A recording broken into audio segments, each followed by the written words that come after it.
자, 니버 세 번째 강의 계속하겠습니다. 그래서 이제 이 책에 사실은 이제 1장 사람들과 같이 사는 뭐 사회, 그리고 2장이 사회생활을 위한 뭐 합리적인 원천들, 여기서 주로 이제 자유주의 정치 철학 비판하는 거고요. 세 번째가 사회생활을 위한 개인의 종교적인 원천들, 요거는 이제 종교적 순수주의에 대한 비판하는 거예요. 사실은 여러분들이 요 3장 서론을 읽고 요 3장 읽으면 사실 내용은 거의 이제 이해를 돼요. 꼭 이 138쪽에 보면 이런 말이 있어요. 예수는 다음과 같이 말했다. 만일 당신들이 당신들을 사랑하는 자들을 사랑한다면 무슨 보답이 있겠는가? 그렇죠. 너의 원수를 사랑하라. 요게 이제 누가복음 6장에 나오는 말인데, 요거 나중에 이제 류께로 얘기할 때 요 누가복음을 제가 자세히 강의하겠습니다. 근데 라이너튼 이번은 기독교의 모든 사회적 함축성이 바로 이 말의 논리에서 드러난다고 여기서 설명을 하고 있어요. 예수의 이런 그 산상수훈의 설교를 네 원수를 사랑하라. 이게 아주 중요한 그 기독교의 그 교리의 가장 중요한 핵심이죠. 뭐야? 네가 원하는 대로 다른 사람에게 해라. 이게 이제 기독교에서 황금리라고, 네가 원하는 대로 다른 사람한테 해라. 그게 첫 번째 교리고, 그 다음에 두 번째는 뭐예요? 너의 뺨을 때리는 사람한테 더 다른 뺨을 내주고 네 원수를 사랑하라. 이거예요. 그러니까 사실은 이 산상수훈에서 나오는 이 어떤 원수를 사랑하는 논리가 네가 원하는 대로 다른 사람한테 하라고 하는 등가성의 논리와 비교됐을 때 훨씬 더 높은 사랑의 윤리라고 얘기를 하는 거죠. 그러니까 이제 라이너튼 이브는 그걸 인용하면서 이러한 종교적 초월적 전망은 138쪽입니다. 그거 읽은 바로 다음 문장이에요. 전망은 모든 사람들을 형제로 보도록 하고 자연, 기후, 지리, 역사의 기복이 인간의 가족을 갈라놓는 구별들을 무시한다. 그러니까 이민족도 다 사랑하라는 얘기죠. 종교적 이상주의자들은 바로 이러한 통찰에 입각해서 국가적, 민족적, 계급적 차별을 초월한다. 그러면서 이러한 139쪽 사랑의 보편주의가 전체 인류 사회에서 효력을 발휘할 수 있다는 가능성에 대하여 사회 구원의 소망을 항상 갈구했다. 이게 이제 종교적인 원천이죠. 근데 뭐예요? 한마디로 얘기하면 그거 아니라는 거예요. 그렇지 않다는 거예요. 140페이지에 바로 그 얘기가 나옵니다. 뭐예요? 읽겠습니다. 이 모든 것은 인간의 마음과 상상력의 일정한 한계들을 설명하지 못한 채 그대로 내버려둔다.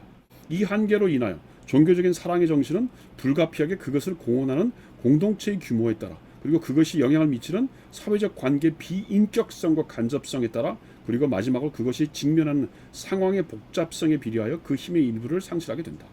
그러니까 한마디로 얘기하면 인간의 본성, 인간의 마음, 또 인간의 상상이라는 게 그렇게 순수한 복음주의자를 생각하는 것처럼 뭐 뺨을 때리면 뺨을 내주고 뭐 원수를 사랑하고 그렇게 안 된다는 거예요. 특히 중요한 게 뭐냐면 아까 얘기했처럼 국가, 민족, 이런 거, 그런 단위로 오면, 그런 국가적인 단위로 오고 뭐 이러면은 이런 사랑의 논리를 도저히 그대로 적용할 수 없다는 겁니다. 그러면서 바로 이런 거죠. 정치적 사회구조는 그러한 성취 위에 세워질 수 없다. 사랑의 논리에서 정치 사회구조, 정의로운 정치 사회구조는 세워질 수 없다는 거예요.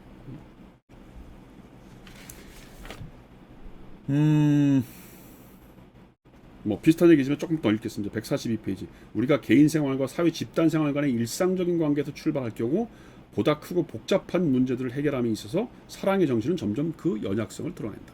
같은 얘기죠. 특히 인간관의 선의 의지는 142페이지 밑에 문장입니다. 조국에 대한 충성이라는 여과를 거쳐 국가의 이기주의를 확대하는 경향이 생긴다. 그러니까 이 라이너튼 이브가 얘기하는 국가주의 혹은 이 애국심, 이거는 사랑의 논리를 더 넘어서는, 그래서 국가적인 이기주의로 가는 굉장히 중요한 기제라는 겁니다. 이게 애국심 별로 안 좋은 거라는 거죠. 적어도. 그래서 이런 논리를 따라서 과대한 종교적 패배주의와 과대한 그 낭만적 과대평가만 있었다는 거예요. 여태까지. 패배주의라는 게 그럼 뭐 정치는 다 필요 없는 거, 다 썩어 문드러진 거, 뭐 이런 식으로 패배주의로 가거나, 과대한 낭만주의라는 게 뭐야? 열심히 기도하면 그래도 우리 이 전 세계 평화가 오고 뭐 세계의 기아와 전쟁은 없어질 거다. 이런 낙관지 양쪽만 생겼다는 거예요. 그러니까 그 양쪽의 균형을 잡는 게 이게 진정한 의미에서의 사랑이고, 그게 진정한 의미에서의 기독교적인 윤리가 아니라고 보는 거예요. 기독교적인 윤리라는 게 무조건 때려라 이거 아니라는 겁니다. 더군다나 이게 국제적인 수준에서 그게 안 된다는 거예요. 148페이지 중요한 문장 몇 개만 더 읽고 가겠습니다. 지나치게 정치적이 되어버릴 위험이 있는 윤리적 이상을 구해내야 하는 것은 다름 아닌 순수한 종교적인 윤리적 이상이다. 게다가 정의로운 사회에 대한 희망에는 항상 종교적인 요소가 들어있게 마련이다. 종교에 대한 이성을 초월한 희망과 열정을 갖지 않고서는 어떠한 사회도 절망을 극복하고 불가능에 도전할 용기를 가질 수 없다. 그러니까 이제 이게 어떻게 보면 중간 결론쯤 되는 건데, 종교적인 희망이나 이 어떤 기대를 없이 무슨 우리가 어떤 새로운 미래에 대한 비전, 정의로운 사회를 만들겠다, 그거 불가능하다는 거예요. 그렇지만 그 종교적인 기대라고 하는 것이 여태까지 그 1930년대까지 미국에서 주로 했던 그런 자유 순수 복음주의, 그렇게 해서는 안 된다는 거예요. 저는 상당히 그 균형 감각을 가진, 종교와 정치의 균형 감각을 가진 굉장히 논리적인 얘기라고 저는 생각합니다.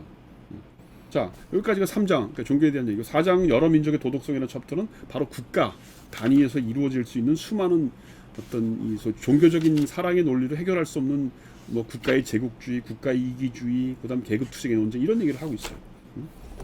요건 사실은 여기에 보면 이제 미국의 당시 1930년대는 게 미국이 굉장히 이렇게 국제정치적으로 위상이 높아져 가던데요. 그다음에 이제 무슨 자유민주주의가 모든 것을 다 해결하고, 그래서 그런 자유민주주의 플러스 기독교적인 사회관이라는 게 공산주의도 다 막아내고, 그래서 곧 세계가 하나님의 이름 아래 하나의 뭐 소위 키비타스 막스마, 하나님의 제국이 세워질 거라고 낙관하던 시대였단 말이에요. 그 당시에는 공산주의 위험이라는 걸 별로 느끼지 못하던 때였거든요. 근데 이제 라이놀트 2번은 이때 벌써 1930년대에 공산주의라고 하는 게 얼마나 위험한 건데, 그거를 무슨 하나님의 사랑이라고 하는 걸로 교화시킨다고 생각을 하냐? 그건 정말 순진한 거다. 이런 챕터를 여기서 얘기했어요. 그러니까 국제정치 하시는 분들은 요 4장 여러 민족의 도덕성이라고 하는 챕터를 한번 읽어보시면 좋고, 그다음 5 챕터는 특권 계급의 윤리적 태도인데, 요건 뭐냐면 계급 논리가 반영되어 있다는 거예요. 그 순수주의, 감성주의라고 하는 것에 사실은 중간 계급 이상의 혹은 특권 계급 이상의 어떤 보수적인 이데올로기가 작동하고 있는데, 그걸 모르고 자꾸 순수주의, 이성주의만 강조하고 있다는 겁니다. 소위 복음주의나 자유주의 이 정치 철학이라는 게 사실은 이 특권 계급의 정치 이데올로기 혹은 순수 복음주의도 특권 계급의 종교적 이데올로기라는 겁니다. 그러니까 사실은 굉장히 요런 부분을 보면 5권 챕터 5 같은 경우는 굉장히 날카로운 진보주의 정치 철학이에요, 이 사람이. 기독교 복음도 약간 계급적인 논리가 있다고 얘기를 하고 있으니, 사실은 요즘 논리를 보면 뭐 오늘날의 한국의 보수주의 전통으로 보면 이런 책들은 굉장히 이단에 속하는 책이죠, 사실은. 자, 그다음 챕터 6은 프롤레타리아 계급의 윤리적 태도. 이것도 마찬가지예요. 이게 뭐냐면 이제 막시즘 비판하는 거예요. 노동자들을 통해서 뭔가 혁명을 하고 노동자의 사회를 만들겠다. 그것도 일종의 순수한 복음주의와 비슷한 형태라는 겁니다. 그것도 순수한 종교주의라는 거예요. 순수한 이상주의. 그렇게 안 된다는 겁니다. 그래서 막시즘도, 그러니까 자유주의 비판했으니까 막시즘도 비판을 하고 뭐 그런 거죠. 또 7장의 혁명을 통한 정의라는 것도 바로 그런 차원에서 비판을 하고 뭐 쭉 나가요. 그래서 이제 8장, 9장 이제 가면 그 마지막 결론이 나는데, 10장만 보십시다. 이 소위 10장에서 가장 중요한 낙진자를 보면, 소위 10장이 이제 결론이죠. 개인의 도덕과 사회 도덕 사이의 갈등. 요거야. 모럴맨과 인모럴 소사이티의 갈등, 같은 말입니다. 그래서 이 소위 사회적인 도덕이라는 건, 인간적인 도덕이라고 하는 건 제일 중요한 수준이 사랑이죠. 그다음 사회적인 수준에서 도덕은 가장 중요한 수준이 정의, justice란 말이에요. 그러니까 그러니까 love and justice가 어떻게 혼합될 수 있을까? 그러면서 367페이지에 보면 이 버틀러 주교를 인용하면서 라이노트 니브가 뭐라고 있냐면, 이기심과 자의심이 균형을 잡아야 된다고 얘기를 하고 있어요. 이기심과 자의심의 균형. 그 뭐냐면 너무 내가 나만을 생각하는 것도 문제지만 너무 이타심, 이것만 얘기하는 것도 잘못됐다는 거예요. 그래서 이 라이노트 니버의 기본적인 생각은 뭐냐면, 그리스도가 얘기하는 원수 사랑이라고 하는 것이 어떤 의미에서 보면 이제 자기 부정을 통해서 사랑을 실천하고, 그래서 이 다른 사람에 대한 이타심을 가지라는 거 아닙니까? 근데 그것이 오히려 진정한 의미에서 상호 이해를, 다른 사람과의 상호 이해를 가로막는다는 겁니다. 이런 논리로 보면 어떻게 돼요? 374페이지에서 봅시다. 사회적 차원을 넘어서 있는 가장 순수한 도덕적 이상이 갖는 이상과 같은 사회적 타당성은 사회적 관계가 복잡하고 간접적이 되어감에 따라 점차 약화된다. 어떤 집단이 다른 집단에 강력한 구원의 힘을 줄 만큼 일관되게 이기적이지 않은 태도를 유지하는 것은 있을 수 없는 일이다.